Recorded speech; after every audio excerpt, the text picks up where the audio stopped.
All right, what's going on, y'all, man? Good morning. So we're going to be reacting to the Georgia Tech versus NC State game. I was there. I got the coverage. Everything is live on my YouTube channel, man, so y'all go check that out. I will have further details on an article coming out, my key takeaways and things like that. So y'all stay tuned for that. That is going to be a lot of fun. All right, now let's check out the stats of this game real quick. We're going to give a full intel deep dive. All right, C.J. Bailey in this one. Now, where he hurt you is he hurt you with his legs. Ran for 83 yards and 3 touchdowns in this game. A lot of them was long scrambles. So coverage, in my opinion, they did a great job in the secondary. I thought with coverage all night long, plastering the receivers and things like that. But what hurt them is the rush lanes that they were able to get in this game and not creating enough pressure. That kind of reared his head here just a little bit, in my humble opinion, which allowed him to have those 3 touchdowns. But I thought for the most part, defense played pretty well. They forced the true freshman to 3 interceptions, 45 QBR. He struggled a lot in this one. E.J. Lightsey got him started with that interception return for a touchdown that gave Georgia Tech their first score of the game. Trinellis Tatum had his first career interception ever in his career. He also had, obviously, Lightsey all that was first careers for him as well. Jackson Hamilton had 6 tackles in this one, was the second leading tackler for the Yellow Jackets. I thought for the most part. Now, fourth quarter, they were running the ball well. They ran for 150 yards in the fourth quarter. So they're going to have to shore that up. But for the most part this year, they've done really well on the ground against opponents. But not in this one.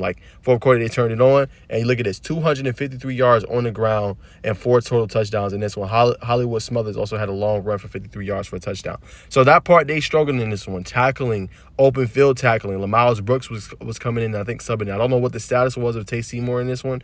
But they did kind of miss him a little bit. No disrespect to Lamiles Brooks. He's a good player. But he was missing a lot of open field tackles and also some of the linebackers too. So that kind of hurt them. Plays they're supposed to get off the field late in the second half, they weren't getting off the field because they weren't making the open field tackles. So that part kind of hurt them a little bit. But I thought for the most part, defensively, throughout this game, when this offense was struggling, that's one thing that's going to get lost in this game. Offense struggled throughout. They couldn't really get no points, and the defense had to come up big. It was 16-14. Romello Height comes up with a major interception. It's on my X account. You guys can check it out there. But just a great athletic play. He talked about it in the press conference I also have up on YouTube, where he just said, I seen the B gap, got into the B gap, seen he kept throwing in there, and I just got my hands up and I had to come down with him. And nearly returned it for a pick 6, but ended up getting stopped. Haynes King runs it in for his touchdown. They take a nice lead. You know what I'm saying? But I felt like I was waiting for them to put them away. And I thought defense did all they could for the most part. And then, before you know it, C.J. Bailey comes down the field, gets a big-time drive, turns it in. Now, I looked like it was over. 29-23, a minute 30. Then this guy right here comes up clutch, man. Minute 30 left in the game. He's built for this moment. He's ready. I feel like they're going to be in good hands. They're going to have to see what happens as far as quarterback next year. Obviously, I know it's Haynes King's job. Much respect to him for gritting this out. This AC shoulder joint sprain he's been having. Unfortunately, he's been dealing with that for most of the year. In the games he hasn't played, they've lost because of that.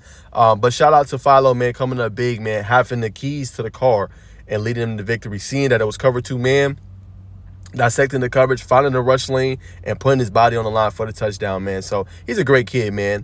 Great mindset, great mentality. Faith is really important to him and at the center of everything he does in his life. And I think that helps him out a lot. And then he's just a very focused kid. And I'm telling y'all, people slept on this when they landed him. He was initially committed to Minnesota. The fact that Georgia Tech flipped him to come and stay home, not too far from Athens, I'm telling you, man, he's going to make defenses pay, man. So the future is bright for this kid. He made the right plays. Now, again, he had the interception. That was a drop pass.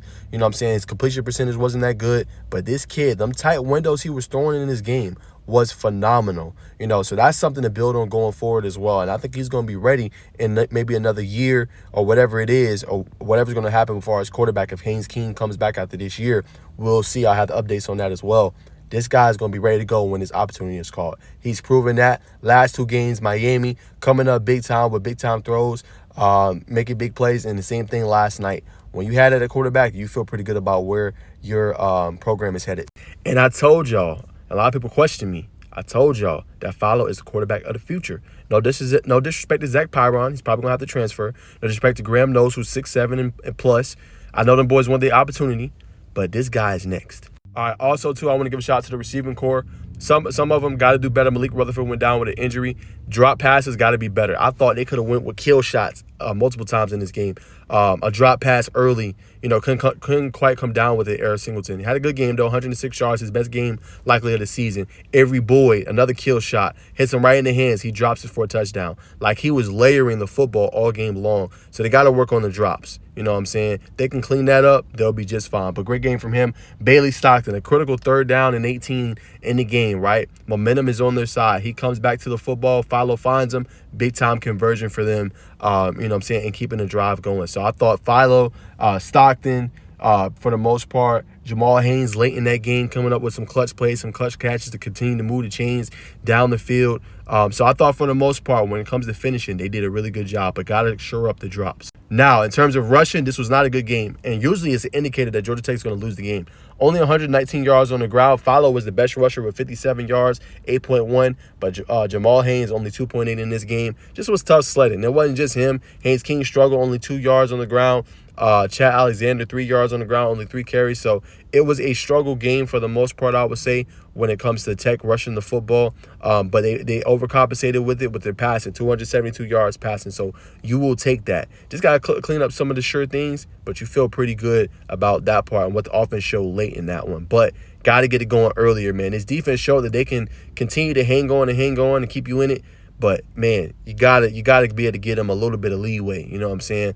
And I thought early on when they had them at 7 points, they turned them 3 field goals into touchdowns. It's 28-7. We're talking about a totally different ball game. You get 2 more scores, it's a wrap. It's a blowout.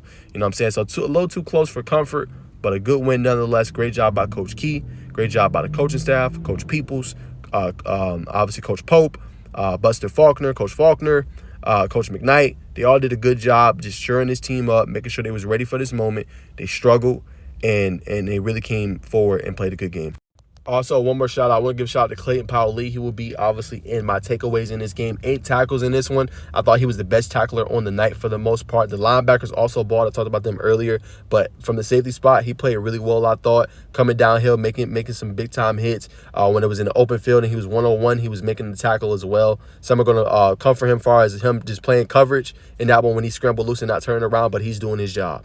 He's doing his job. I thought he played an outstanding game as well. I want to give him a shout-out for his performance as well in this one, man. So, great job by him. So, yeah, y'all, that's my thoughts, man. That's my key takeaways. Like I said, I have an article going a little bit more in detail on it.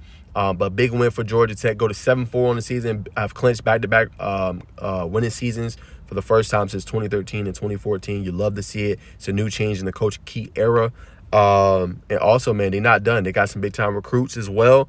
Some guys they're looking to make some runs at. So it's going to be interesting these next couple of weeks as well, man. But that's how you do it. First undefeated season at home since 1999, man. They got it done. I have full coverage on my YouTube handle, man. So y'all boys, make sure y'all check it out. Appreciate all the love and support, Tech fans and everybody else, man. And we ain't stopping. We're going all the way to the top with great work. Great work ethic and effort, man. So I appreciate y'all. Much love, man. Y'all know where to find me, man. Najee Wilk on all platforms. NAJEH, WILK, all platforms, man. I'll see y'all soon.